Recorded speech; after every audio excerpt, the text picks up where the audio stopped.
Hey, how's it going, everyone? It is Drago. So we're back again with another chapter of Fairy Tale 100 Year Quest, chapter 69, titled Hand, which you could do the 69 nice joke or a bunch of jokes just because the title is named Hand and 69.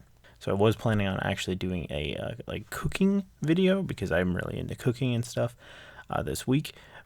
But it's been gaming week with the PS5, which I did get one. I was really lucky, and Destiny, and I've been super busy with that. So, yes, we're taking a break from that, and we're going to talk about this chapter right now. And I do plan on putting out a Destiny cooking video within the next week or so-ish. So yeah, again, the chapter's name is Fairy Tale 100 Year Quest, chapter 69, Hand. So the cover page we got this week has Natsu, Lucy, Gray, Wendy, and Juvia on it that are in a library. You got Gray helping Wendy get a book. She can't reach in. She looks like she's having a tough time, and Gray's just casually getting it for her. Natsu is drooling like on a book, and Lucy looks mighty upset with him. And you got Juvia like just stalking him in the background. Very cool cover page. I like the Natsu Lucy little bit from the cover page and the bit between Wendy and Gray as well. Very nice. So we start up our chapter. We're in the new world, Entar. I still don't know how to pronounce it. I'm very sorry. With Wendy healing Ferris, and she has like a giant hole in her stomach, and she's just like, yeah, I'm gonna immediately heal that. And even like Wendy is like remarkably shocked that she healed that fast. She's like, I can heal, but I don't heal that fast. So it looks like almost all the islands are made up of like cloud looking stuff, and everyone was freaking out that they're on clouds and that's their islands. Oh, just as a side note, with Ferris being healed, the outfit that she's kind of in, she kind of looks like Mira during the final season, or even maybe a little bit during Tartaros. That's just my side thing. Okay, we'll keep going. So yeah, you get the whole group going crazy over the Cloud Island, saying they're so fluffy and they feel so nice. But yeah, you get everyone freaking out over how nice they feel, and Urza's like about to fall asleep and whatnot. Gray makes a joke to Natsu, saying, oh, yep, it's a vehicle. You're totally going to get sick off of it. But it's like, no, it's actually an island. Now we get a kind of an interesting thing. So Team Fairy Tale is basically like, yeah, we need to find Celine. We need to track her down and take her out. And Ferris is like, oh, yeah, we need to defeat Celine. And she's like, this is a side we haven't really particularly seen. So Urza just goes straight up to Ferris and says, what you did to our guild cannot be excused. But in the meantime, the Celine chick is way too powerful, and she's got to take priority, and we have to take her out. But we're not taking her out for you. You will be dealt with later. We're going to deal with Celine first. Our professionalism comes first.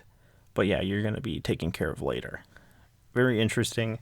Yeah, and the exact quote is, personal feelings aside, we will defeat Celine because that is our job. So I find it interesting that they are defeating Celine is part of their job. It's part of the 100-year quest. She is one of the dragon gods. Ferris, she definitely did betray the guild, and they probably are going to come after her at some point. It probably will just be forgiven, but very interesting that they're like, we're going to deal with you later. We have a bigger threat right now. Very much the side of the guild we haven't particularly seen. Not that I know of, really. I don't know. I think it's very interesting. Very interesting, because you get Irene showing up with Wendy again and the little ghost. And she's like, yeah, I probably got activated because there's so much magic in this new place you guys are right now. And I'm also the one that kind of helped you instantly heal Ferris. But she's like, don't worry, I'm going to go to sleep pretty soon. But this world has a very weird magic power. Very weird stuff going on here. So be on the watch, Wendy. So again, we get everyone kind of discussing how they're going to take on Celine, where to find her. Saying again, Ferris, you're a bad guy. We'll deal with you later, but we got bigger priorities right now. And as they're talking, the water there is getting disrupted. So yeah, there's this massive disturbance in the water, and it is a giant hand. Yeah, I guess it shows the scale of how big this hand is, because if the islands are the little clouds or whatever, it is like flipping massive. And everyone is freaking out. Like, hey, there's a giant hand here. We're probably gonna die. And Ferris is just like, oh yeah, that happens all the time. You know, don't be freaked out. Like she's actually like genuinely shocked that they're like, have you not seen a hand before? This kind of happen every day here.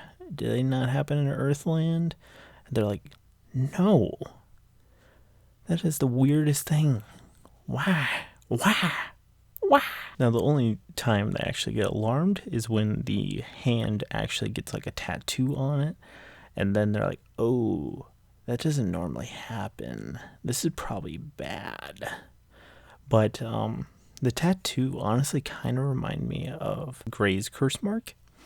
It's a little bit more curly and stuff, but it kind of goes on the same way his curse mark does on his arm and stuff.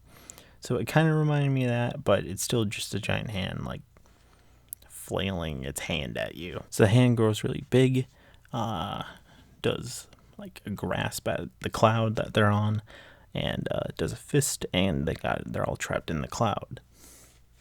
This sounds like this sounds like Xbox. We're gaming on the cloud. We're in the cloud. I guess the hand squeezed so tight that they all get parts of the cloud get flung all over the place to where the whole team is separated now, which is gonna probably lead to fights in different parts of this new world. So the first team we see split up. It kind of looks like a deserty area. It's kind of these deserty looking plants, but it looks like it's snowing. Okay. The first team we do see split up is Natsu and Gray, and also Happy. And they're like, oh, hey, it's snowing. This is really weird. So yeah, they're like, oh, hey, it's snowing. This is really weird. I love that Natsu immediately blames Gray. Like, dude, why are you making it snow? Come on. Stop making it snow. He's like, dude, I can't make it snow. I can't make it snow. Why are you blaming me all the time? But then they notice the snow is a little weird in the sense of instead of falling, the snow is rising. And I think it's like pieces of clouds, because like Natsu puts his hand up and all the pieces are getting caught underneath his hand. And we get almost a same situation as Edalus in the sense of it's a new world. There's so many new smells, so he can't smell everyone. So they have no idea where the other group is, which sucks for them. Cool area that they're in though. I like the reverse snowfall kind of desert thing, and I like the banter between Natsu and Gray. So our next one is in the jungle. Looks like this is kind of almost reminding me of biomes in Minecraft. Different islands are different biomes, whatever. So the person that's in the jungle is Lucy. And she's calling for everyone. She can't find it. Then she realizes she's getting followed by this weird looking eyeball tongue monster thing. And she's like, oh crap, before we got sent into Edalus and before we got sent here, I didn't have my keys on me, so I have no way to defend myself. You know, she's freaking out, someone help her. And she like asks, like, can any of her spirits come save her or whatever? And that's like, boom, the key right there. So we get Taurus coming in to save Lucy. So Taurus, I feel like he got upgraded a tad bit.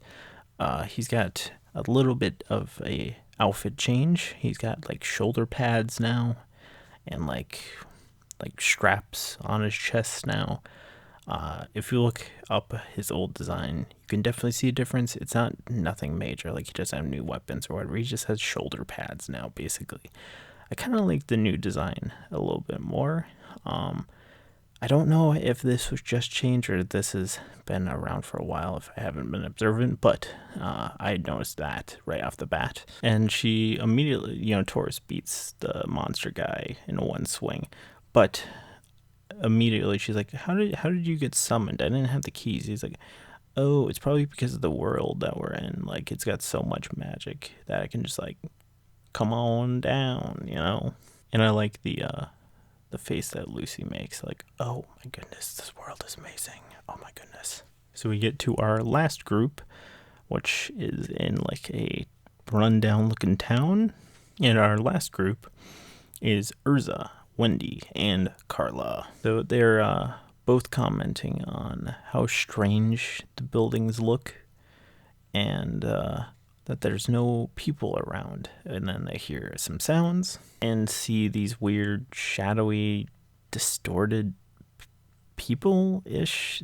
They don't really look like people, but they're like these shadow outlines, and they're kind of like barely put together. I'm not sure what the flip they are, if it's someone's magic or something, but they're pretty cool looking. They get ready to fight. They're getting ready to fight with those guys, and then we see someone is watching them from above, which is probably their magic. I'm gonna guess it's their magic because they're watching them from below. So if it isn't their magic, I don't know what the flip they are, but I'm gonna guess it's this person's magic. She's basically going on about how they're gonna be turned into Celine's toys, and we get the face and full reveal of this character. One of the moonlit beauty gods, Yuko. Hope I pronounced that right, but it is U and then K-O, Yuko. I'm gonna guess that's her magic, these weird shadowy monsters. So it seems like Celine actually does have like some people underneath her, because it says moonlit beauty gods with the S. So if she's just one of them, I'm going to imagine there are more. So besides Celine, there is underlings for the rest of Team Natsu to fight. And that is the end of the chapter. I like them all freaking out over the clouds. That was really cute. I like everyone splitting up. I do like the scene quite a bit with Natsu and Gray in the snow desert thing. Lucy with Taurus is pretty great. The Wendy Eileen stuff kind of came out of nowhere, but it's nice to see her. Overall, we're just setting up more. I'm surprised we're not actually fighting Celine, because the end of the chapter of last week, or 68, left with the cliffhanger of fighting Celine, which, where is she? How did she magically disappear now? Why are we just setting up lieutenants kind of now? That didn't get explained, but yeah, overall I enjoyed this chapter, and I can't wait to see what's more to come. So yeah, leave your guys' comments down below, and we'll see you